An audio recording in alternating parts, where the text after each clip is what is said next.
Beside me is the Antidote Darkmatter. What the heck is an Antidote Darkmatter? Well, Antidote is a bike brand from Poland that specializes in high-tech composite frames. The Darkmatter uses a special blend of composites to form a virtual high pivot that uses an idler for the suspension system. It's a full 29-inch setup that gives 190 mils of rear wheel travel. If you wish, you can switch the lower link to gain an extra 10 mils of travel and use a 27.5 rear wheel for a mullet configuration. The idler wheel is neatly built into the frame near the high pivot, and the lower link rotates around the bottom bracket. And at the axle, a co-rotating pivot allows Antidote to tune the pedaling and braking characteristics somewhat independently of one another. Antidote dubs their high pivot suspension system as Noster Kinetics, and that gives 140% anti-squat, which makes pedaling efficiency very high, lowering to 100% around the sag point. The same goes for the anti-rise, which sits around 100%, providing a very neutral balance under braking and doesn't affect the geometry too much. In terms of leverage curve, it's a fairly even linear progressive curve with a little bit of a kick at the end to prevent harsh bottom outs. Now that works well in combination with an EXT shock that features a hydraulic bottom out as well. We opted for a size large that has a reach of 475 millimeters and a head angle of 63 degrees. The stack is a moderate 637 and the chainstay length varies between 449 with a 29-inch wheel or a shorter 442 with a 27.5-inch setup. One thing that Antidote really wanted to drive home here was the use of a short offset fork that slows the steering with a slack head angle and makes for a stable ride.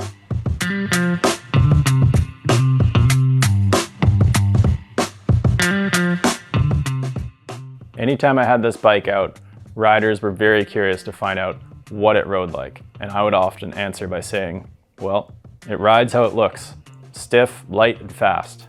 Basically, the faster you go, the better it works. It's not the most comfortable bike at low speed, but the traction is there, and the more you engage with the bike, the more it comes alive. The pedaling efficiency is high, and even for a downhill bike, that's important. Much like the Canfield, the high anti-squat really helps the bike accelerate while pedaling. Much like the other high pivot bikes that we've tested, the Antidote Darkmatter really ate up the square edge hits in a continuous straight line. In terms of cornering, I didn't feel like the extra length or the 29-inch wheel really held me up in tighter corners, and I really appreciated the short offset on the fork. That made for slower steering inputs and a little bit more time for my brain to perceive what's going on and where that traction limit was.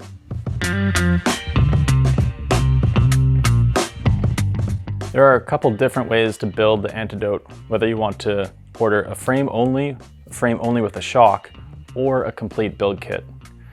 Suspension options range from an EXT or Öhlins coil rear shock to a Fox 40 or an Öhlins DH38 front fork as well. As for the rest of the components, it's a bit of a mixed bag with code RSC brakes, a full SRAM XO drivetrain, and Industry 9 wheels that use aluminum spokes to give a stiffer feel overall. Another component that makes this bike unique is Antidote's own Candy Ray composite handlebar, and that's not something you see every day.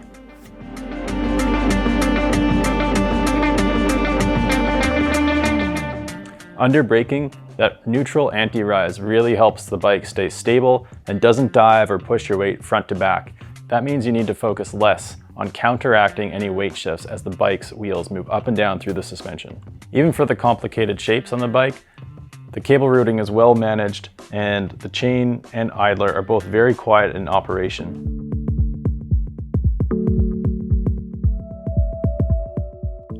Like I mentioned before, the Darkmatter is not the most comfortable bike out there, especially compared to something like the Canfield or the Nukeproof that are a little bit more supple off the top.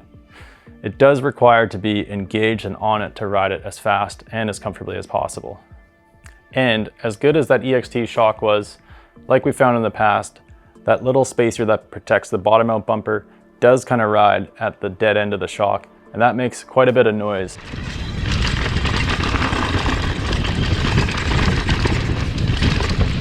As for the hardware, there was a little issue with the brake mount when I first set up the bike, and that was maybe just due to a lack of Loctite on the set screws that position the rear caliper on the frame itself. It's also worth noting that even though there are ISCG mounts on the frame, the bike didn't come with a bash guard, which is still something I'd like to see on pretty much any bike out there.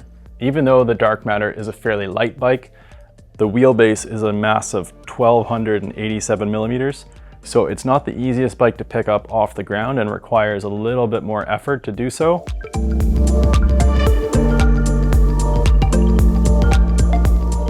It's no surprise that I loved going fast on the Darkmatter. In fact, it made my list of top 10 items for 2022. If you're a rider that has the cash to spend and loves staying engaged at a high pace, this is quite the race bike for you.